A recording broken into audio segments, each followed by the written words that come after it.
Dang, look at the size of these lowers. These things are absolute hogs.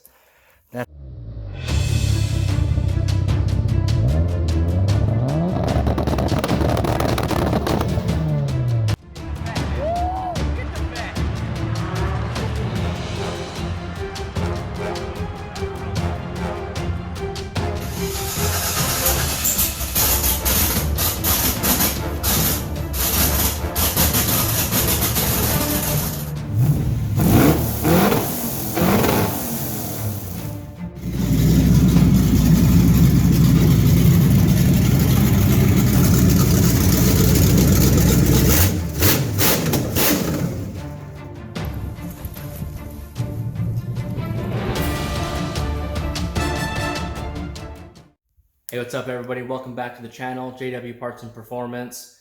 Today we are going to work on some suspension components. I'm still waiting on some parts to get in for the turbo system. Specifically, got to get that pan on there still. But I'm supposed to be picking up a 6-liter today. So again, if that pans out, we'll swap most of the components over from this 5.3 onto that 6-liter after we get some fresh bearings in it. Get a little more displacement, a little more power. So stick around. All right, so here we are looking in the engine bay. One of the things that I've been noticing on this whole bird is that there's a little bit of suspension slop at the higher speeds, and that was just even with the standard setup with the T56 6-speed and the cammed out 5.3.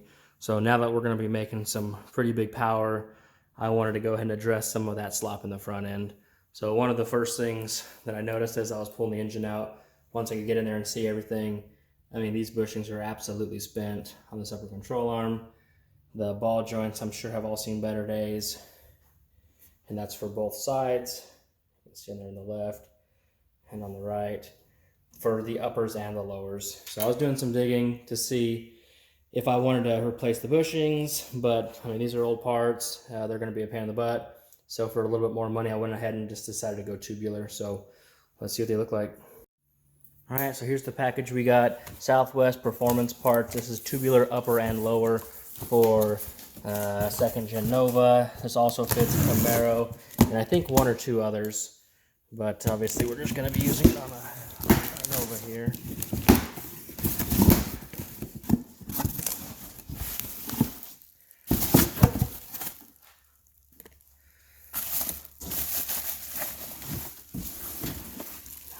Very nice piece. You can see it's got the grease zerks there so we can keep it nice and greased.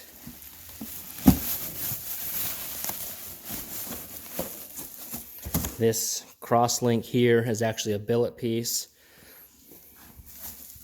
It's got the higher geometer bushings in there. I can't remember if it was Delrin or the other grade, but supposedly these are supposed to last a little bit longer. Oh yeah, very nice part. Fit and finish looks good. So I'll pull all these out, get each one of them inspected, make sure there's no issues with them. And from there, we'll get to disassembling the old ones. Dang, look at the size of these lowers. These things are absolute hogs. That's awesome. Nice new ball joints all the way around. Little cup, I'll pull that off probably. It's got probably the rubber one underneath it, just as protection there for shipment. This guy here, a little bump stop. Make sure that's nice and tight. Got a little bit of red Loctite on it. Feels like it's a little bit loose. And overall, these things look great. Got them all out, got them all inspected, and they look great. A couple little nicks on them, you know, scuffs here and there from shipping, but hell, these things have traveled around the world. Literally, these came from China, so awesome. Let's keep on keeping on. Okay, so back over here at the car. I haven't mentioned all the details that this car has on it, but as you can see, it's got some goodies. But as we continue working on it, tinkering with it here and there, I'll go through all the stuff that it has in due time. I don't really want to bore folks with me talking in each of these videos. I'd rather just be getting progress done. So what we first need to do is obviously get this upper and lower separated from the spindle here. But first, before we can do that, we'll go ahead and loosen up all the sway bar ends, get that sway bar kind of rolled up out of the way. From there, we can get this upper ball joint nut loose, the lower ball joint nut loose, and then from there start splitting it and doing it real carefully so that we don't smash this thing against the concrete floor. I'll roll my jack over into place. As we split this upper, take a little bit of that load and put it on the jack. And then once we do have that split, slowly lower this down until it's plumb out of the way so we can get that spring out and both the upper and the lowers out.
No one ever said it was going to be easy.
What I'll do on the next side is I'll just leave these bolts in on the bottom of the shock. I already know you're some fighting them if the whole thing's going to drop down anyways. I didn't think about that until towards the end here. So we've gotten this side mostly broken apart. This upper ball joint, let's see here, it's giving me hell, so I'll see if I can get a little heat to it, and if not, I will probably just pop this, what would it be, the outer tie rod link off if possible. And if that still doesn't work, then shoot, I'll try to figure something else out.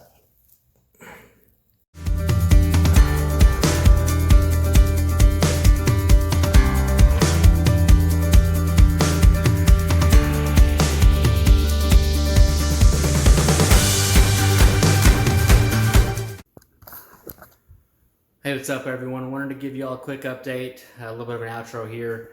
Got quite a bit done today in the shop. Got most of the front end of the Nova tore apart, at least on the driver's side. It came apart not too bad. You know, suspension's always a pain in the butt. So tomorrow I'll work on getting that all cleaned up. That way I can get it buttoned back up with the new upper and lower control arms.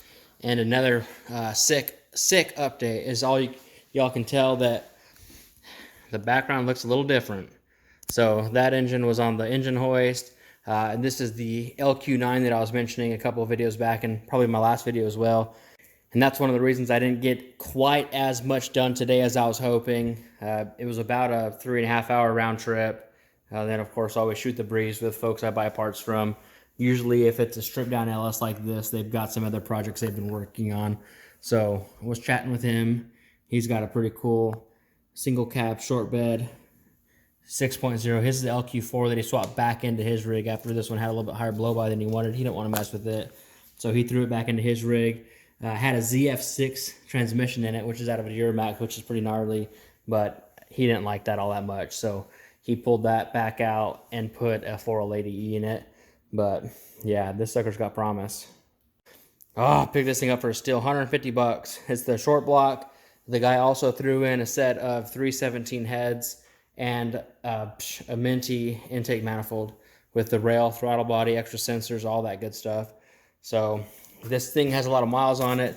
He said it has some blow-by, which, you know, looking at the crosshatch here, I cleaned it up with a rag and kind of just tried to see what I could find in there. It's pretty much non-existent. So I'll hit it with, you know, I'll pull it apart, make sure there's no scuffs, make sure all the bearings are fine, all that good stuff. And as long as the engine looks good, I'll roll a new set of bearings in, get some gaskets for it. I'll go ahead and get a new dingleberry hone for it. The one I have is a little bit too small. It's for a 376 bore, and this is the 4.0 bore. So I'll get a little bit larger dingleberry hone, hit it with that, put some new rings in it, and get another 50 cubic inches out of it. So pretty cool, pretty excited. Stick around and wait for more. So yeah, with that, obviously pretty excited. A little bit extra displacement. You know, there's no replacement for displacement. That's how the old saying goes. So with that, you know, keep wrenching, have fun, keep it real.